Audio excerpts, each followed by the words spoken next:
Guys, welcome back to my channel. Today I'm going to show you all what it takes to achieve a postpartum glam.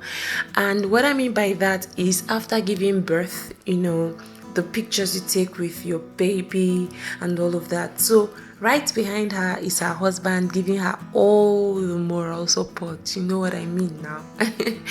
So the first thing I did was to pick up my pencil and then draw a thin line underneath her brow, and then another thin line on top, and then filling the areas where she does not really have enough hairs.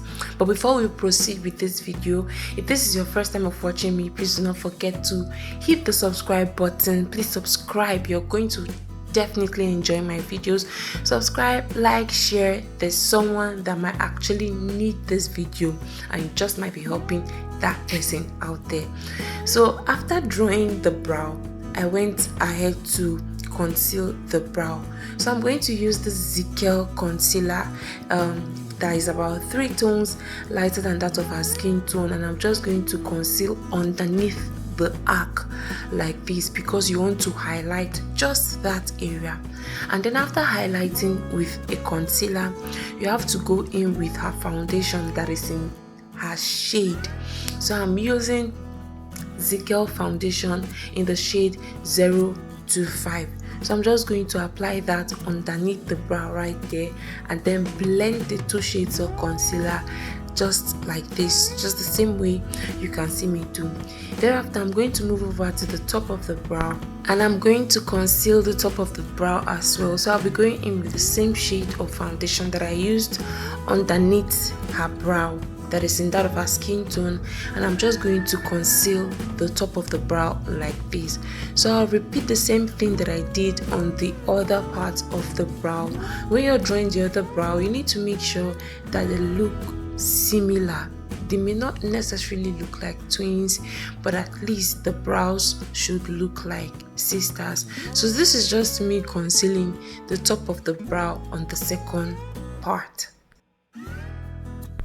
And then after drawing the 2 brows, I'm going to move over to the front and then check if they are actually similar. If they are not, I'm just quickly going to make adjustments here and there to make sure that they are similar and to make sure that they are good to go. At this point, I'm going to conceal the top of her lid like this, just her crease area. You can actually use a foundation or a concealer, whatever works for you. So I'll pick up my eye primer at this point, and this eye primer is from Ben 9, and I'm just going to apply it on her crease area and then towards her transition area, the way you can see me do in this video. So right now I'm going to pick up my Zaron eyeshadow palette, and I'm going to apply the burnt brown shade on the transition area and then towards the inner corner of her lid, just towards the inner corner of her crease area, the way you can see me do in the video. When it comes to eyeshadow application, you need to blend like a pro. Blend that shadow, blend it properly so that it looks good. So I'm going to pick up this silver shade of shadow from Dominique eyeshadow palette, and I'm just going to apply that on her crease area just like this, and then blend. You could actually use any eyeshadow blending brush you have right there that is fluffy so that it comes out nice and so that it doesn't give you harsh lines here and there. So at this point, I'm going to pick up this eyeliner from Carrite Cosmetics, and I'm just going to use the black shade, and I'm just going to line underneath the eyes. I mean the place where we call the waterline or the tear duct area, and I'm just going to drag the skin down so that I don't make mistake touching or poking her eyes in any way. So at this point, I'm just quickly going to pick up my moisturizer, and this moisturizer is from Bomb Cosmetics, and I'm just going to apply that all over her face, blend that into her skin properly so that it sits well.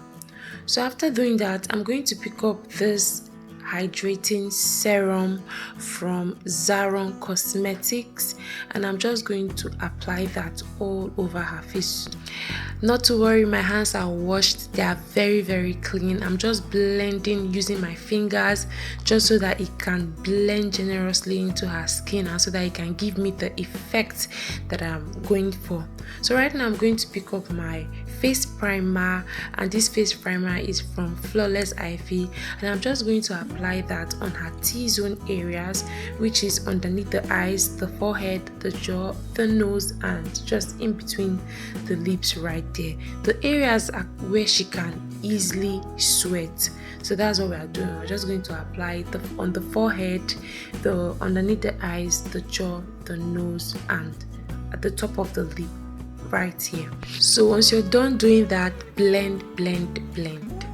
So right now I'm going to pick up my setting spray, and this setting spray is from Kiss Beauty, and I'm just going to spray that on her face so that it can give me a long and a lasting effect. Yes.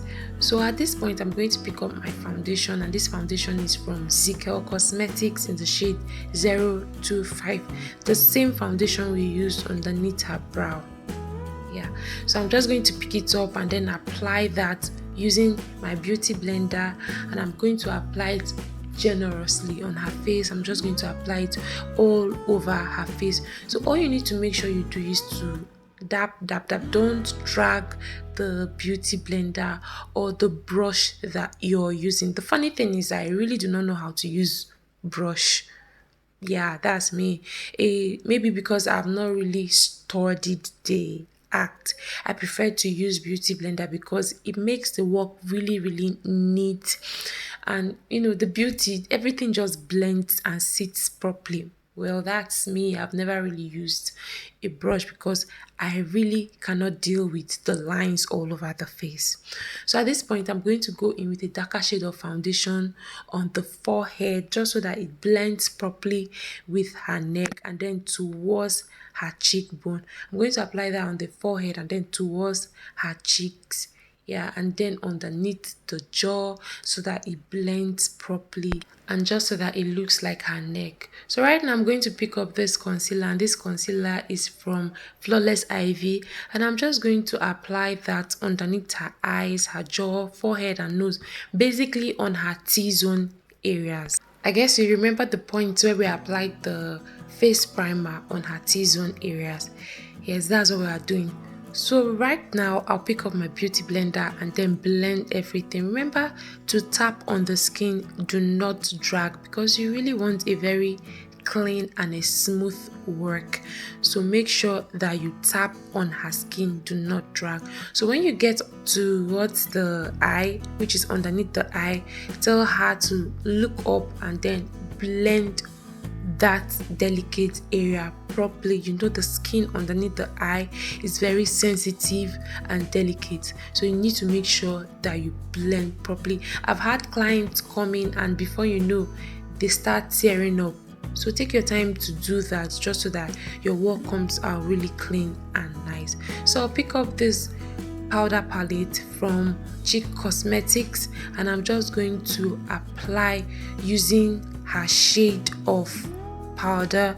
So in the areas where I highlighted, I'm going to go in with a lighter shade of powder, and in the areas where I contoured, I'm going to go in with darker shade of powder. All you need to make sure you do is to achieve a very calm and a nice look. Make sure that the face is not different from the neck. That's our goal. Let the face not be too white and then the neck be too dark. So you need to make sure that your blending game is on point. So right now I'm going to pick up this blush palette, and I'm just going to go in with an orange shade. It's actually a little bit pinkish, so I'm going to go in with that shade and then apply it on her cheekbone like this so that it gives me a very nice blushy effect. So after doing that, I'm just going to blend, make sure that everything sits nicely on her skin. At this point, I'll be using this setting powder from Zaron Cosmetics, and I'm just going to apply the setting powder on her T-zone areas just so that it can bake. So basically, use of the setting powder is just so that it can absorb the sweat and the heat emanating from the skin. So imagine you applying powder on a wet surface, it's just going to make it stay intact after following all the processes that I've shown you guys. So the makeup is not going to break, it's just going to let everything sit properly and stay intact. So we are going to leave that setting powder for a while. So at this point, I'm going to go over to do my reverse contour underneath the cheekbone like this. So right now I'm quickly going to apply Lippy, and I'm using this brown shade of Lippy from Carite Cosmetics, and I'm just going to apply that at the top of her lip like this, and then I'm going to apply it also at the lower lip and then blend properly.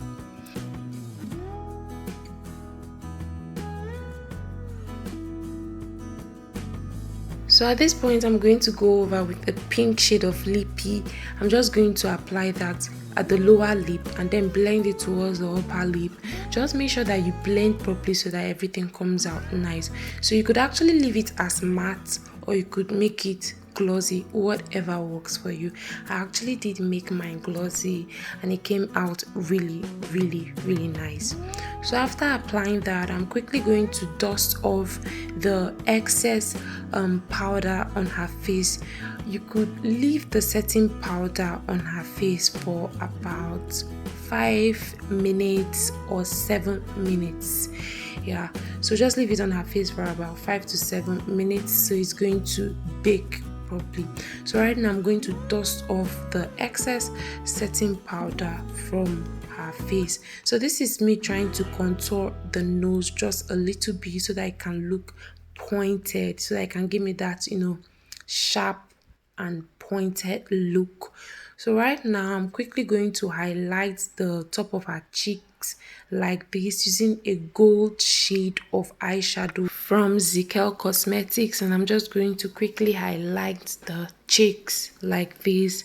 I'm also going to highlight the forehead, the nose, and also the jaw, just so that it can give me a very sharp and glowy effect. So we are just about done with the makeup, but at this point I'm going to pick up my lashes, our falsies, and we're just going to apply it like this. Just make sure that you apply your glue and then place them as close to her natural lashes as possible, and you're good to go. So this is just me adjusting everything to make sure that it comes out nice. So after that, make sure that you apply your setting spray just so that the makeup can last long.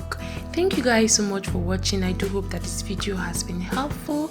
If it has, please do not forget to hit the subscribe button, like, share. Do not forget to also turn on your notification button so that each time I post, you get the notification and you be the first to know. My name remains Lizzie. If you've not followed me on Instagram, please do that. LHIZHI_S touch. Thank you all for watching. See you guys in my next. Bye.